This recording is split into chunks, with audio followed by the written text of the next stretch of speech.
ओम शांति। आज 29 अगस्त 2026 शनिवार के प्यारे बाप दादा के अनमोल मधुर महावाक्य हैं। आज की मुरली के सार में बाबा ने ब्राह्मण जीवन में सदा चढ़ती कला बनी रहे उसकी विधि बताते कहा कि बच्चे सिर्फ एक बाप से सुनो और किसी फालतू पर चिंतन में नहीं जाओ। बाबा कहे व्यर्थ वाहियात बातों में अपना समय बर्बाद नहीं करो। उसके लिए बाबा कहे सिर्फ एक बाप से सुनो और साथ में बाबा कहे सब बातों में सहनशील बनना है। निंदा स्तुति जय पराजय सर्दी गर्मी सब कुछ सहन करना है, क्योंकि बाबा कहे अभी तुम देवता बनने वाले हो तो देवी गुण यहाँ ही धारण करना है। खान पान भी शुद्ध होना चाहिए।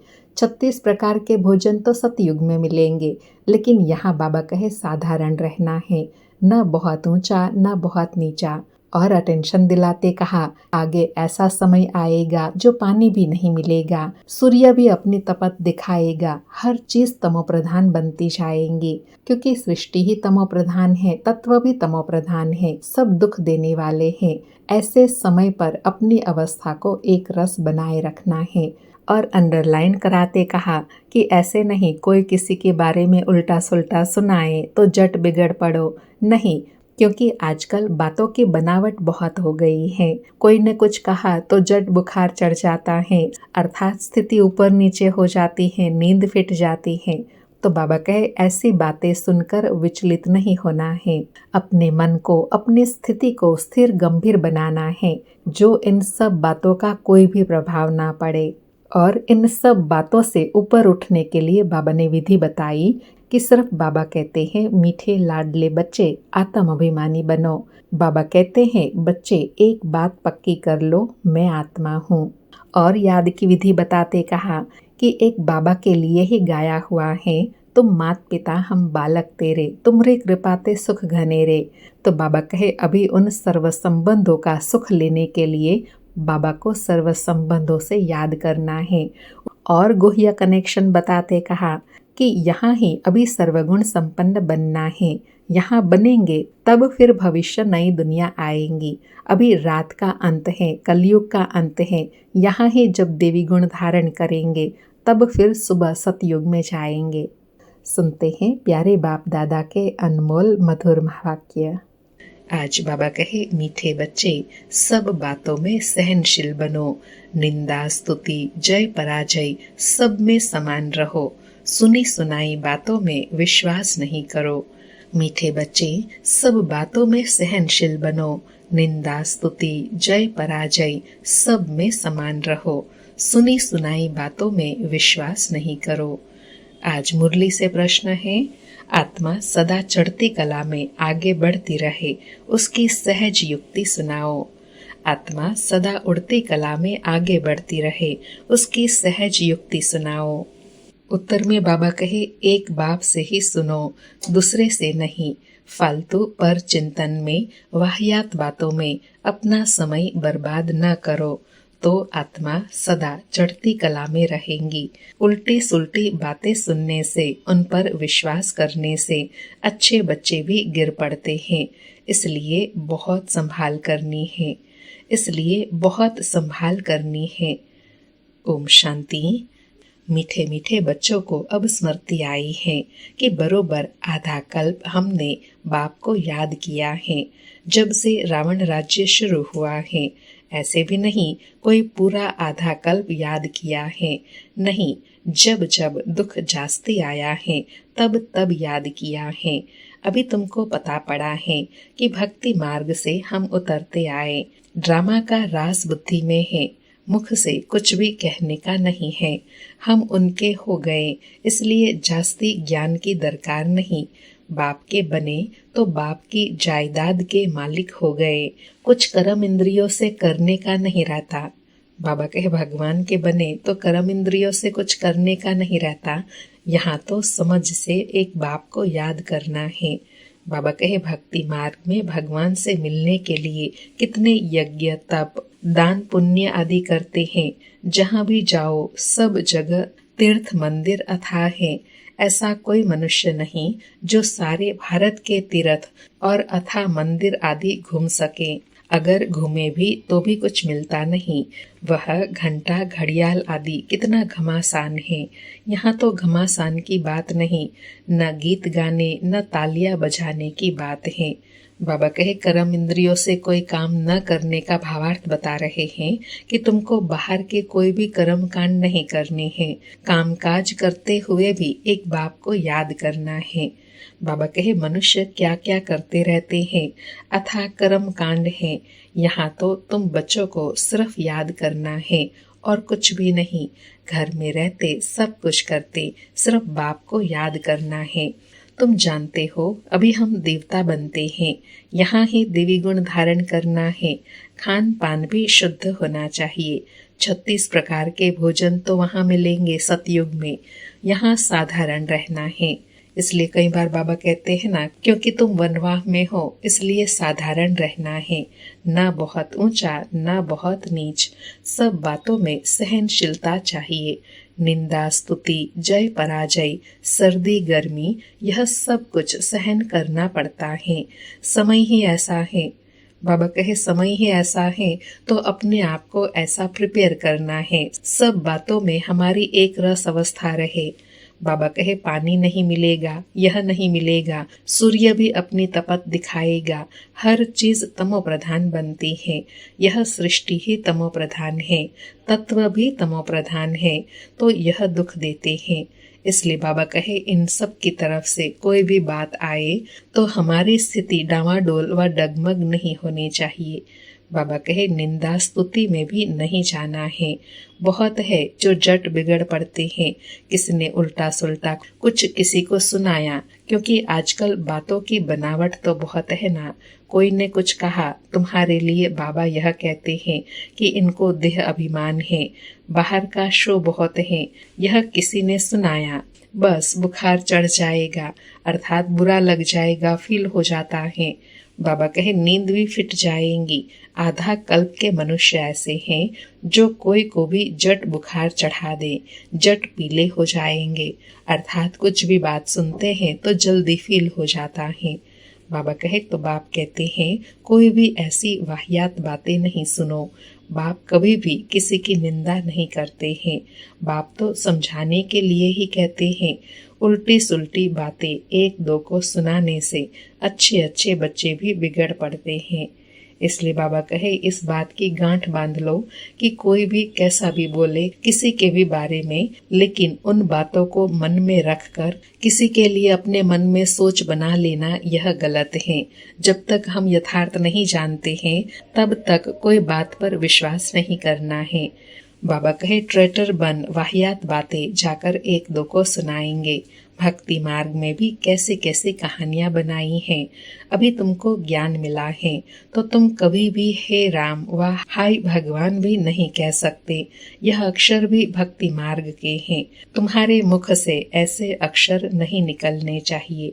बाप सिर्फ कहते हैं मीठे लाडले बच्चे आत्म अभिमानी बनो। कितना प्यार से समझाते हैं, किसी की भी बात नहीं सुनो, फालतू पर चिंतन नहीं करो, एक बात पक्की कर लो हम आत्मा हैं। बाबा कहे बाकी सब बातें छोड़कर बिंदु लगाकर अपने को आत्मा निश्चय कर लो, ये बात पक्की कर लो। बाबा कहे आत्मा अविनाशी है, शरीर विनाशी है, आत्मा ही संस्कार धारण करती है। अब तुम बच्चों को आत्म अभिमानी बनना है। द्वापर से तुम रावण राज्य में देह अभिमानी बनते हो, इसलिए अब तुम्हें देही अभिमानी बनने में मेहनत लगती है। घड़ी घड़ी बुद्धि में यह आना चाहिए। क्या आना चाहिए कि हमको बेहद का बाप मिला है, कल्प कल्प बाप वर्षा देते हैं, अब उनकी मत पर चलना है, उनके लिए ही गायन है। तुम मात पिता हम बालक तेरे, तुमरे कृपाते सुख घनेरे। वह सब संबंधों का सुख देने वाला है। बाबा कहे सर्व संबंधों का सुख देने वाला होना, इसलिए ही गाते हैं, तुम मात पिता हम बालक तेरे, तुमरे कृपाते सुख घनेरे। बाबा कहे उनमें सब मिठास है, बाकी और मित्र संबंधी आदि दुख देने वाले ही हैं। एक ही बाप है जो सबको सुख देने वाला है। रास्ता भी बिल्कुल सहज बताते हैं कि अपने को आत्मा समझ मुझ बाप को याद करो। बाप समझाते हैं यह कोई नई बात नहीं है। बाबा कहे तुम जानते हो हर 5000 वर्ष बाद हम ऐसे बाप के पास आते हैं। यह कोई साधु संत नहीं है, तुम कोई साधु संत आदि के पास नहीं रहते हो। बाकी हाँ, बाप कहते हैं प्रवृत्ति के संबंध से तोड़ निभाना है, नहीं तो और ही खिटखिट हो जाती है। युक्ति से चलो। बाबा कहे तोड़ निभाते हुए युक्ति से चलो। प्यार से हर एक को समझाना है कि देखो अभी विनाश का समय नजदीक है, यह आसुरी दुनिया खत्म होनी है, अब देवता बनना है, देवी गुण यहाँ धारण करना है। प्यार से समझाना चाहिए। देवताएं भी प्याज लहसुन आदि तो खाते नहीं, हम भी मनुष्य से देवता बनते हैं, तो हम यह कैसे खा सकते हैं। तुमको भी राय देते हैं यह छोड़ दो, ऐसी चीजें हम खाते नहीं। बाबा कहे ऐसे ऐसे दूसरों को समझाना है। अभी तुमको बेहद का बाप देवी गुण सिखलाने वाला मिला है, तो सर्वगुण संपन्न 16 कला संपूर्ण यहाँ ही बनना है। यहाँ बनेंगे तब फिर भविष्य नई दुनिया आएंगी। यह ऐसे ही होता है जैसे रात के बाद फिर दिन होता है। तो बाबा कहे नई दुनिया फिर आने वाली है, तो फिर नई दुनिया की तैयारी करनी है। जैसे रात को सवेरे की तैयारी करते हैं, अगले दिन की तैयारी करते हैं, ऐसे बाबा कहे सतयुगी दिन में जाने की तैयारी करनी है।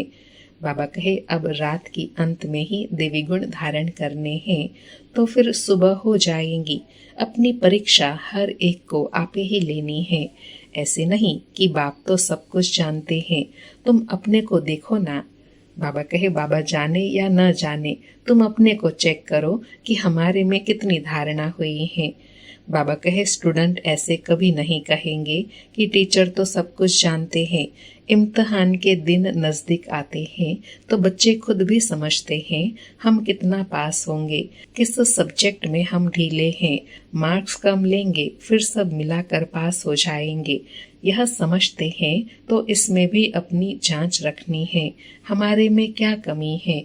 मैं बहुत मीठा बना हूँ, सबको प्यार से समझाना है। हम आत्माओं का बाप परम पिता परमात्मा है, मनुष्य की बात नहीं। हम निराकार को भगवान कहते हैं। भगवान रचता एक ही है, बाकी सब है रचना।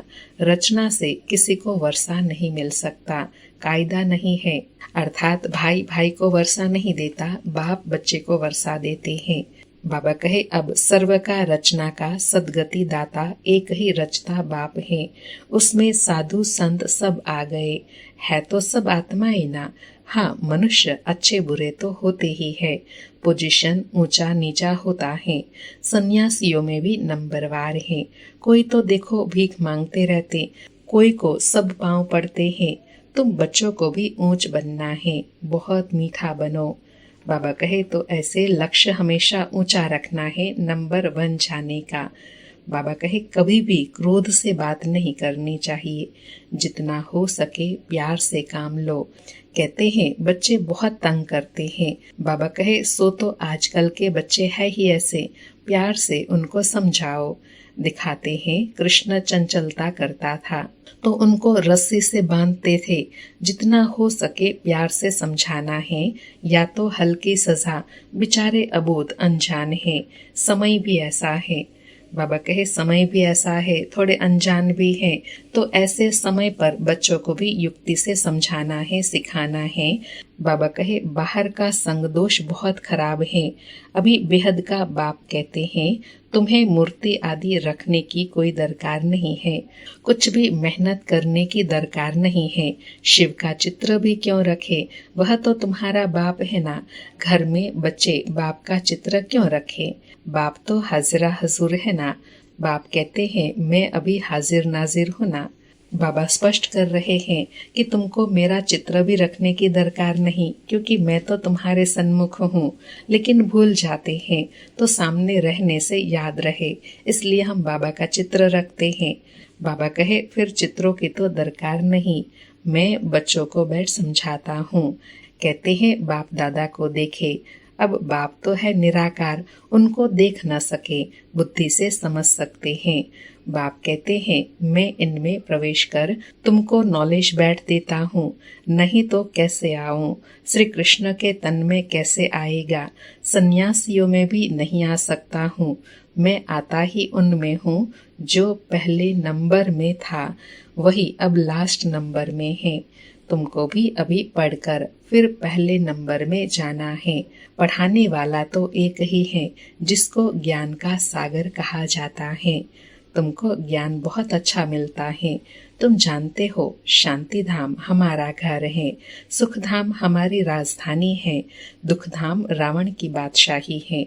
अब बाप कहते हैं मीठे मीठे बच्चों, अपने घर शांति धाम को याद करो, सुख धाम को याद करो, दुख धाम के बंधन को भूलते जाओ। ऐसे और कोई कह न सके। अर्थात इतना प्यार से, इतना ज्ञान की गहराई से एक बाबा के सिवाय कोई भी समझा नहीं सकते। बाबा कहे न वह वहां जा सकते हैं परम धाम, ड्रामा के बीच में से वापस कोई भी जा न सके। यह जो कहते हैं फलाना ज्योति ज्योत समाया, वह पार निर्वाण गया, एक भी जाता नहीं है। सबका बाप अथवा मालिक तो एक ही बाप है, एक ही परम पिता परमात्मा है। वह सब आशिकों का एक ही माशुक है।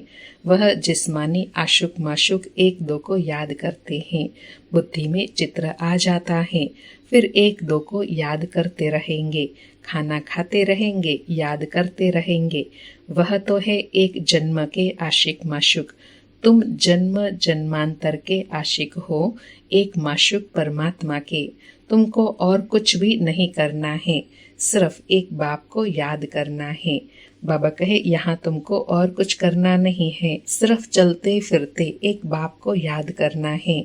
बाबा कहे उन आशिक माशुक के सामने चित्र आ जाता है, बस उनको देखते देखते काम भी ठहर जाता, फिर उनका चेहरा गुम हो जाता है और काम करने लग पड़ते हैं। इसमें तो ऐसे नहीं है, आत्मा भी बिंदी, परमात्मा भी बिंदी है। बाबा कहे आशिक माशुक तो वह भी है, तुम बच्चे भी हो, लेकिन दोनों की याद में फर्क है। उनकी देह की याद है और तुम्हारी याद निराकार बाप से है। बाबा कहे अपने को आत्मा समझ बाप को याद करना है, इसमें ही मेहनत है। कोई भी ऐसी प्रैक्टिस करते नहीं है। यथार्थ याद बाबा कहे क्या है? अपने को आत्मा समझ बाप को याद करना, ऐसे कोई करता नहीं है। बाबा कहे आत्मा का ज्ञान मिला, अर्थात आत्मा को रियलाइज किया, बाकी रहा परमात्मा, वह भी तुम जानते हो। बाबा आकर यहाँ भ्रकुटी में बैठते हैं। इनकी ब्रह्मा बाबा की जगह, इनकी ब्रह्मा बाबा की आत्मा की जगह भी यहाँ है। आत्मा कहाँ से भी चली जाती है, मालूम नहीं पड़ता है। उनका मुख्य स्थान भ्रकुटी है। बाप कहते हैं मैं भी बिंदी हूँ, इसमें आकर बैठता हूँ, तुमको पता भी नहीं पड़ता। बाप तुम बच्चों को बैठ सुनाते हैं, तुमको जो सुनाते हैं वह हम भी सुनते हैं। समझाने तो बिल्कुल राइट है। देवी धर्म वाले जो होंगे वह जड़ समझ जाएंगे। यह राजधानी स्थापन हो रही है, पहले स्थापना और फिर विनाश भी होगा। और कोई धर्म स्थापक ऐसे नहीं करते हैं, वह सिर्फ अपना धर्म स्थापन करते हैं, फिर वृद्धि को पाते। यहाँ तो जो जितना पुरुषार्थ करते हैं उतना भविष्य में ऊंच पद पाते हैं।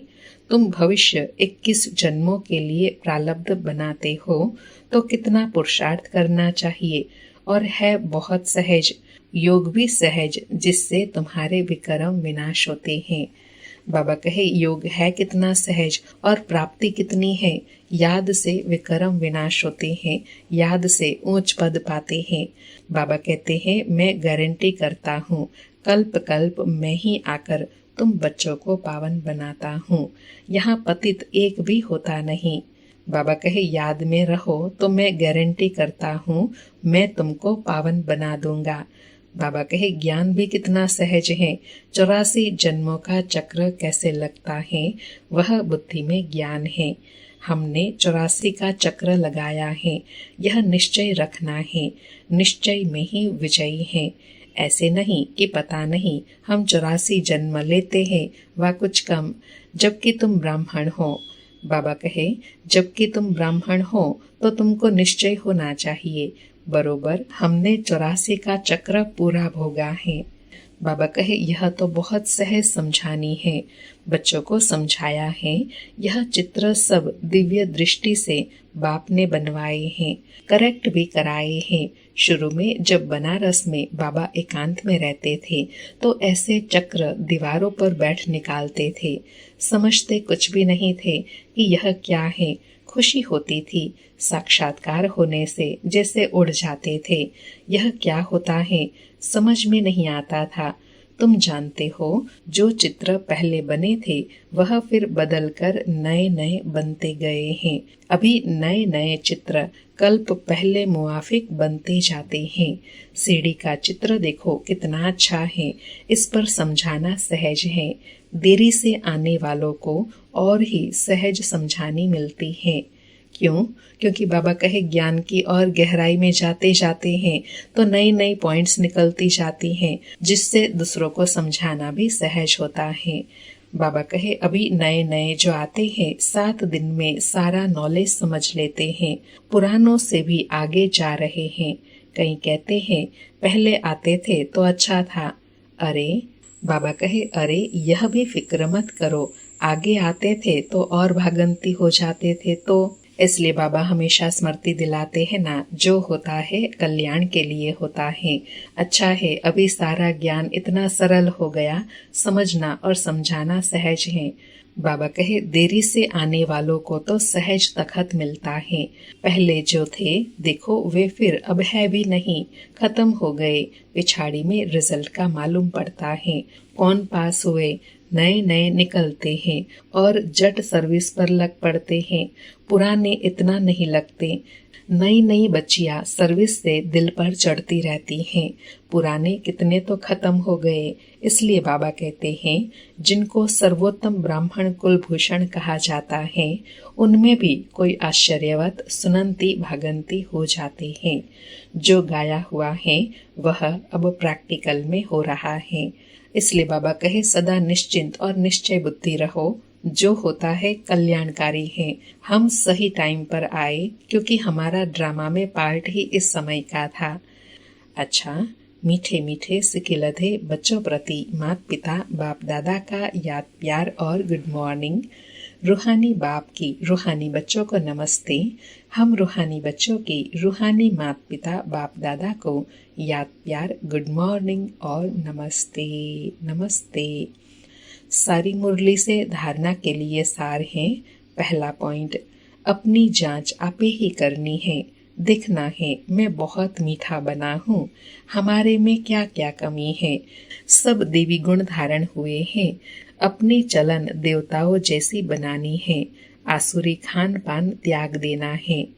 दूसरा पॉइंट, कोई भी वाहियात बात न सुननी है और न बोलनी है, सहनशील बनना है। आज प्यारे सतगुरु बाबा का वरदान है, अपनी स्मृति वृत्ति और दृष्टि को अलौकिक बनाने वाले सर्व आकर्षणों से मुक्त भव। स्पष्टीकरण है, कहा जाता है जैसे संकल्प वैसी सृष्टि। जो नई सृष्टि रचने के निमित्त विशेष आत्माएं हैं उनका एक एक संकल्प श्रेष्ठ अर्थात अलौकिक होना चाहिए। जब स्मृति वृत्ति और दृष्टि सब अलौकिक हो जाती है तो इस लोक का कोई भी व्यक्ति व कोई भी वस्तु अपनी ओर आकर्षित नहीं कर सकती। अगर आकर्षित करती है तो जरूर अलौकिकता में कमी है। अलौकिक आत्माएं सर्व आकर्षणों से मुक्त हो जाएंगी। बाबा ने बहुत श्रेष्ठ स्वमान की स्मृति दिलाई कि आप कौन है, नई दुनिया के निर्माता हैं, नई दुनिया के निर्माण के निमित्त बने हैं। इसलिए कहा जाता है जैसा संकल्प वैसी सृष्टि। तो जैसी दृष्टि, वृत्ति और स्मृति होंगी वैसी ही स्थिति बनेगी। ऐसी अलौकिकता में रहने वाली आत्मा को दुनिया की कोई भी आकर्षण आकर्षित नहीं कर सकती। अगर करती है तो जरूर अलौकिकता में कहीं कमी है। आज का स्लोगन है, दिल में परमात्मा प्यार व शक्तियाँ समाई हुई हो तो मन में उलझन आ नहीं सकती। दिल में परमात्मा प्यार व शक्तियाँ समाई हुई हो तो मन में उलझन आ नहीं सकती। आज के अव्यक्त इशारे हैं, अपवित्रता के बीज को भी समाप्त कर संपूर्ण स्वच्छ पवित्र बनो। आज की धारणा है, संपूर्ण सत्यता भी पवित्रता के आधार पर होती है। पवित्रता नहीं तो सदा सत्यता रह नहीं सकती है।